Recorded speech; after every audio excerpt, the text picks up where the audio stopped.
Purchase your tracks today.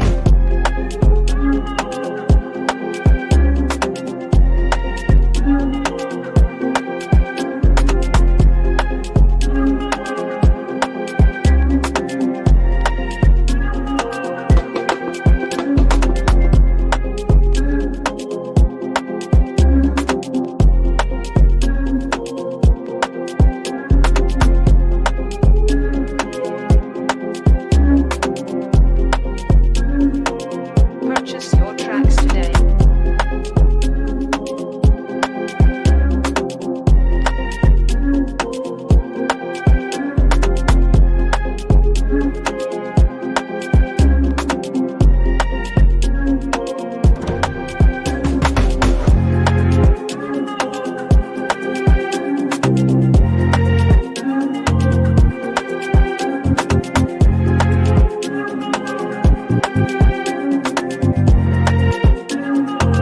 Purchase your tracks today.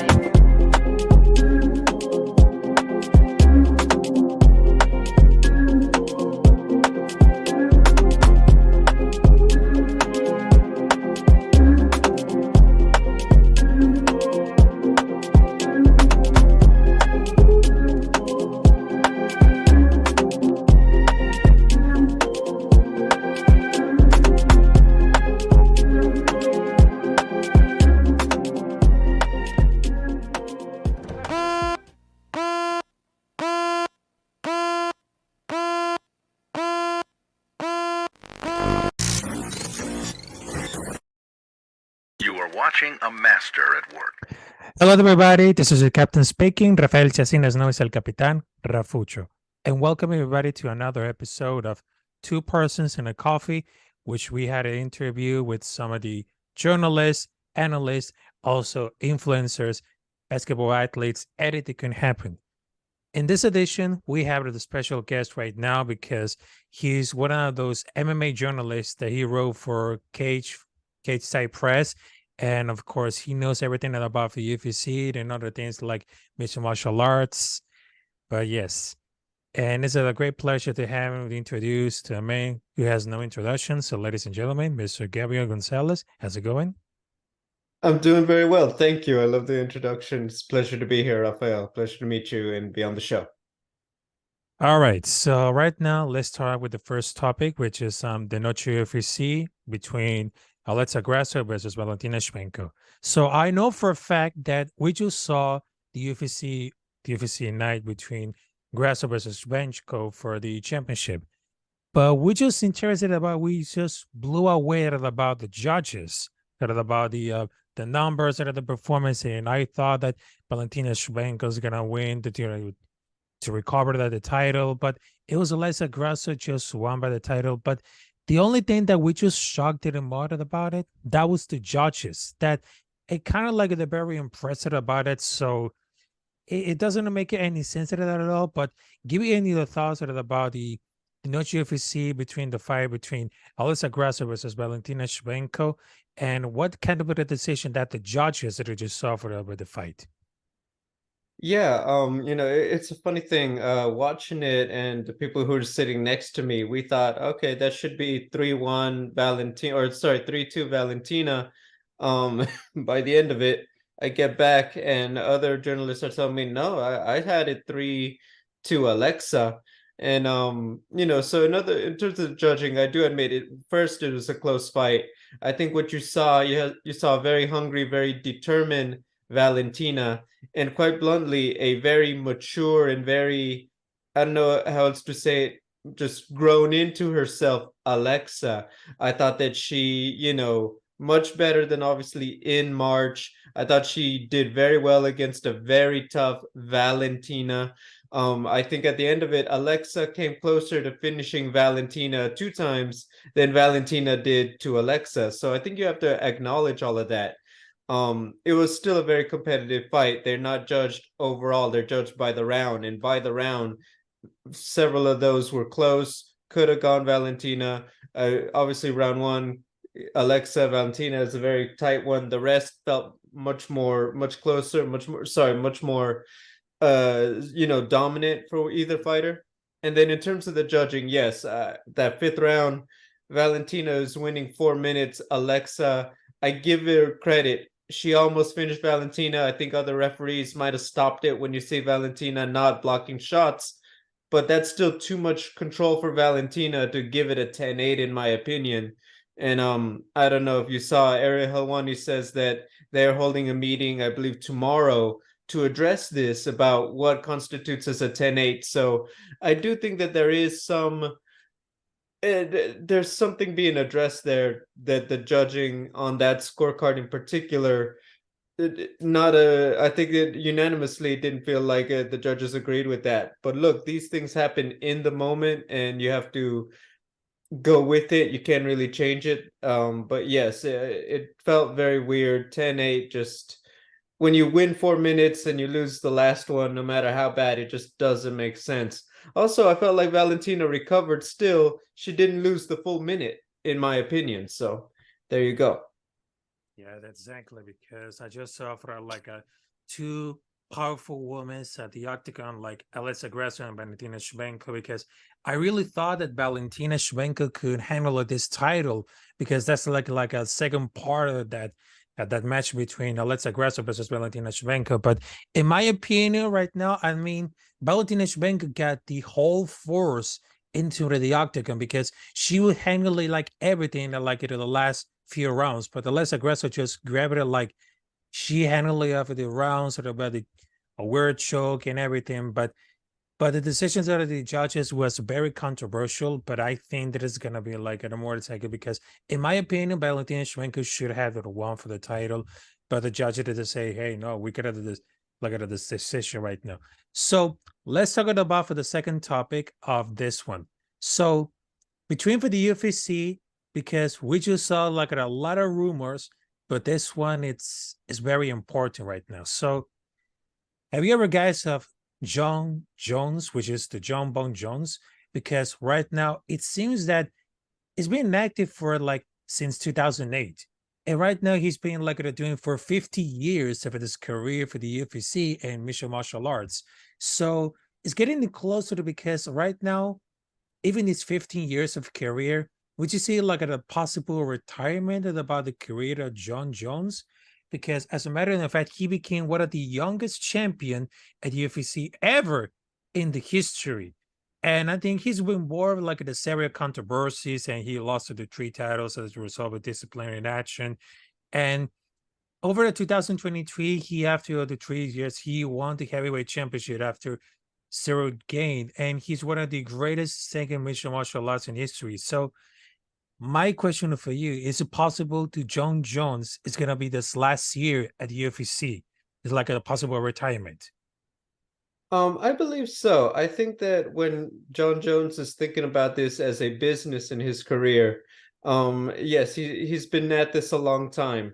That is a lot of fights on the body that eventually catch up to you as you get older. He is very simply older. The competition is only getting younger. You look at the young contenders coming up, Sergey Pavlovich, Tom Aspinall, both of them very young, hungry, putting bodies down. Guys are getting knocked out, not getting out of the first 5 minutes with these guys.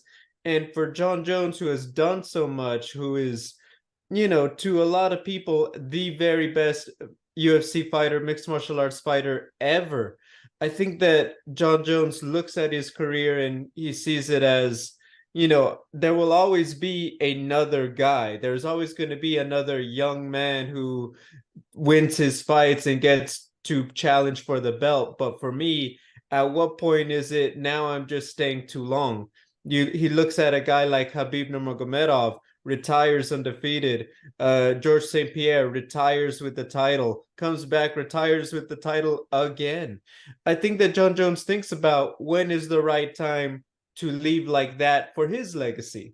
Because the second you lose, now everything is like, well, he stayed a little too long, he got old, then they do the rematch. What if he loses the rematch because the next guy is just younger, faster, and really good himself?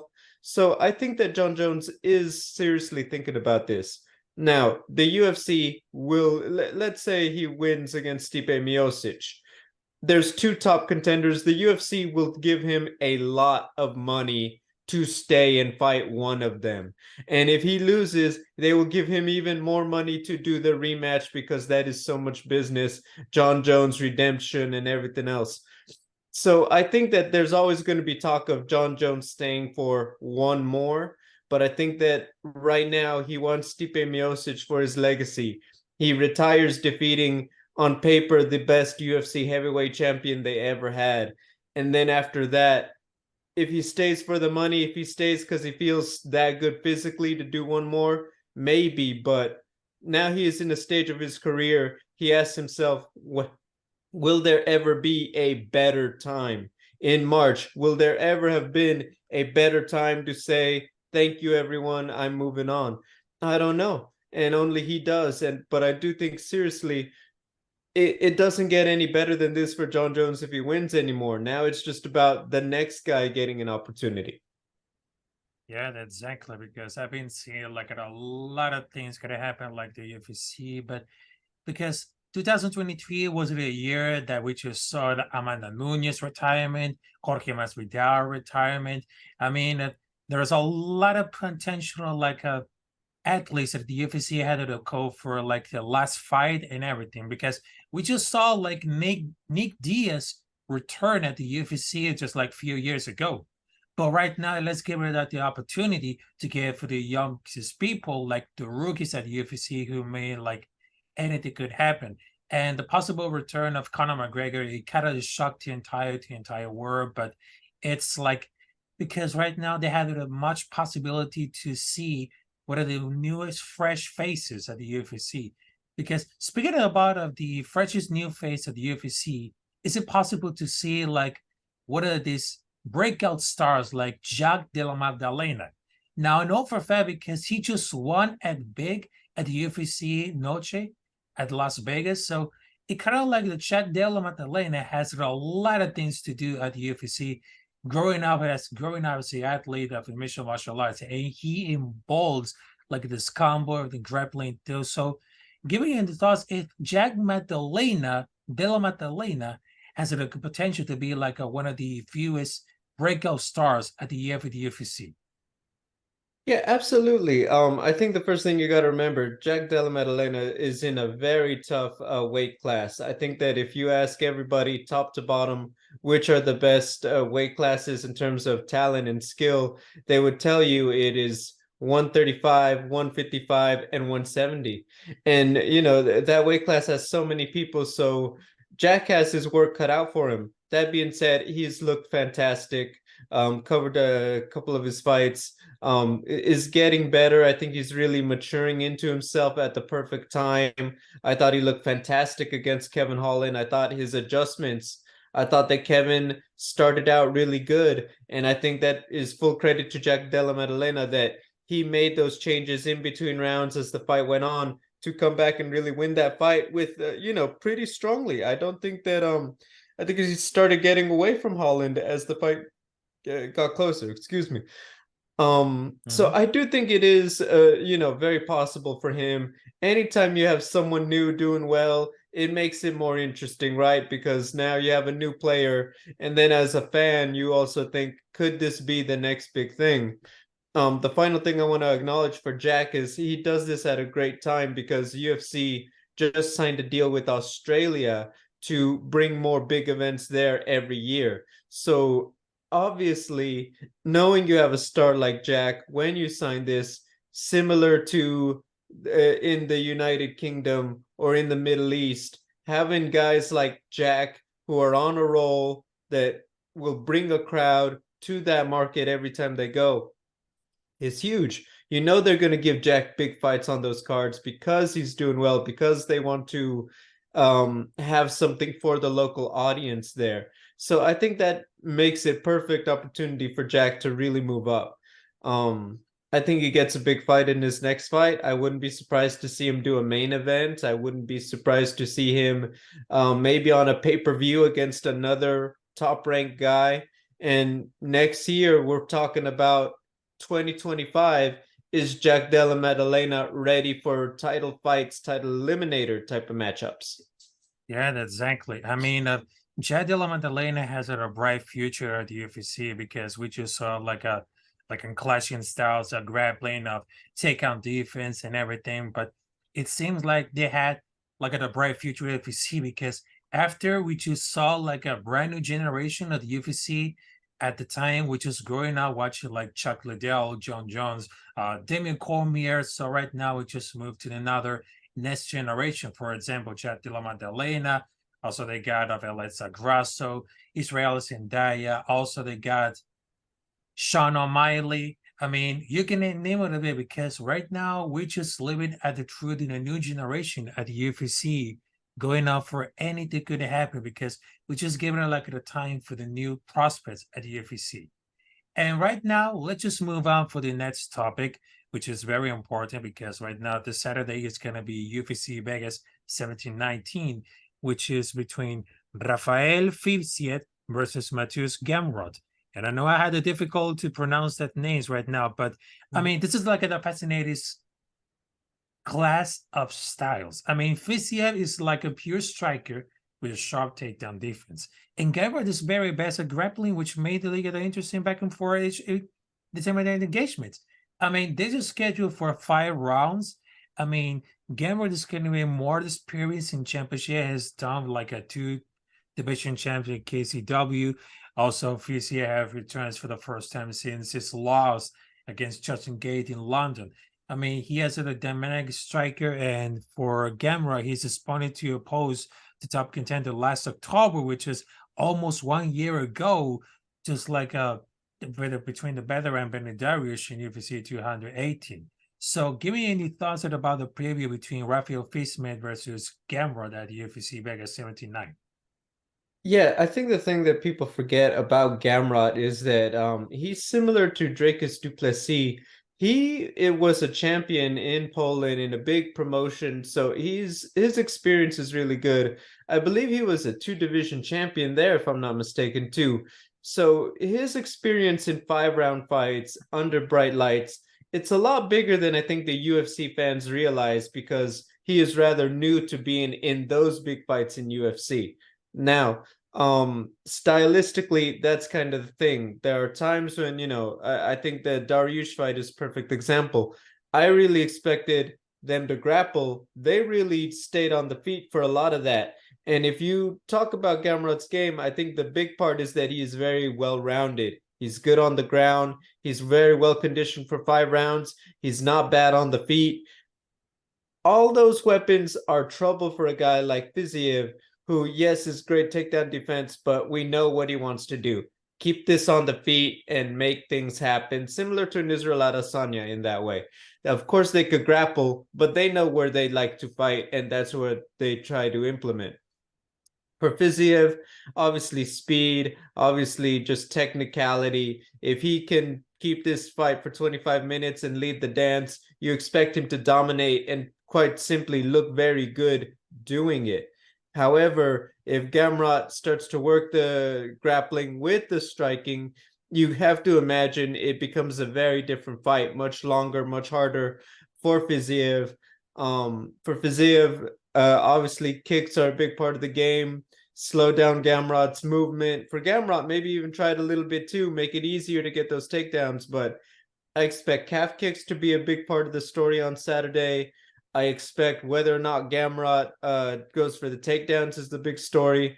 So it feels very straightforward, but the best Gamrot and the best Fiziev do create for a very good fight. They're 2 very good lightweights. Yeah, that's right, because I know for a fact that the UFC gotta capture all these young prospects, and of course they just see like a possible returns after being injured or being like not able to make it about it. So that gonna be like a great contender, because they just like a clash of styles between, because they just brought a lot of passion in the octagon for both like Gabriel and Fibisi. And of course, the last topic that we were talking about it between because over the last week, we just saw like an investment for business. And I know for a fact because it's all about for the sports entertainment, because the official merge between the World Wrestling Entertainment and the Ultimate Fighting Championship between WWE and UFC. So right now, the promotion has been merged for the biggest professional brand in the whole entire world, because since April, the announcement that the UFC and WWE will be merging because has been what it doesn't amazing about the TKO. Because what it calls for like when they had the permanent promotion, the Mission Martial Arts, at the other one they had the biggest professional wrestling like the WWE, but they're not no longer a size because those have it in the code for it. It became like a much like a bigger business, but because they just come into it. Because I know for a fact that they just brought it for like more than $2 million in the sports and medicine brand because they're going to control the 51% of their stake while they took it down for 49%. I mean, it's all about the handle with the business and the sports entertainment. And because I know for a fact because they're gonna bring a lot of things, just like an impulsing like new heights and of course new audience. I mean, premium live events. So give me any thoughts about the merger between the wrestling and of course the martial arts between begins with one for TKO. Well, I think the first thing is that the plan isn't necessarily have the performers and athletes cross over. I know there will be fighters who want to wrestle, wrestlers who want to try to fight. I don't think that is the plan exactly. That being said, I expect both of them, when you're both owned by the same person, there's some helping of each other. I do think we will see fighters and wrestlers appear on other shows, do the little interviews, essentially both of them letting their fans know, hey, check out UFC Saturday, you check out WWE Sunday, things like that. What I will say about the business, it is similar, in my opinion, to when Disney bought Marvel, Disney bought Pixar, Disney bought Lucasfilm, which owns, Star Wars. Star Wars. Exactly. And so, are those guys all necessarily always crossing over? No, they're very separate, but they are owned by one giant super company and they are packaged with Disney Plus and everything and their different streaming services, Hulu and what have you. I think that is more what this business is about. They're not necessarily making a product to appeal to both fan bases as much as we own this one, we own that one. And now we have the ability, we have a library where we can sell this to the fans in our house and we can probably charge a big amount. Now, the UFC is obviously in America with ESPN, WWE is across different networks around the world. Even in the US, it's across 3 different networks. So will we see them all on one streaming service next year? No, not that quickly. However, if this, you have to imagine that TKO and Endeavor as the bigger umbrella, in the long term, they want to have that. They want to build these brands, and in the age of the streaming wars, where every network has a plus and a streamer and what have you, you have to imagine that's part of the plan, because who would not want to profit off of owning both of these big companies? So I think that's something you have to be on the lookout for. They are going to support each other, but the big part is that the parent companies want to maximize their profit off of having the biggest sports entertainment companies possible right now. So that's really where you're at. Yeah, that's exactly, because those both companies, they have to relate it in sports entertainment. And I know for a fact because they're gonna take it like at a new level, not only for streaming, but also for premium live events. I mean, there's a lot of things that are about for the sports entertainment, because it's all about the handling between the business, the marketing, and social communications, just like a press and everything. But I mean, this gonna happen like this one, and this gonna happen like what are those things that this is a never can expect it. But but yes, this is gonna be like a really happen to the sports entertainment. And of course, I just wanted to say thank you, Gabriel Gonzalez, to having us in this interview or this episode of Two Persons in a Coffee talking about the UFC. So one last thing, Gabriel Gonzalez, where do you find us on the social media and everything? You can find me at Double G on TV. Just spell out the word double. And same thing on Twitter, Instagram. I believe my Facebook still links to at Double G on TV. You can find interviews at cagesidpress.com. And yeah, follow me. I always link to all of my work. And Rafael, thank you for the time as well. I know we had a little bit of technical difficulty getting on, so Yeah, I yeah. appreciate your patience and the time. And just I know you want to talk for a minute. Thank you for having me. It was a great conversation. Yeah, that was a great conversation. And of course, make sure to subscribe to Rafael Chacín on YouTube. You can type Rafael Chacín on YouTube, and there's a lot of things, video streams, also reactions. So you can follow me on social media at Capitán Rafucho, at Twitter, Instagram, Threads, TikTok, everything. So it's been like a great pleasure to having you talking about UFC and mixed martial arts. So it's been like a pleasure. And of course, it's been another episode of Two Persons and a Coffee talking about the most important things, the most important topics with sport athletes, entertainers, influencers, and including journalists and content creators. So I will see you there next time. El Capitán Rafucho says hello to everybody. And of course, I will see you there for the next time at the same channel. So peace out.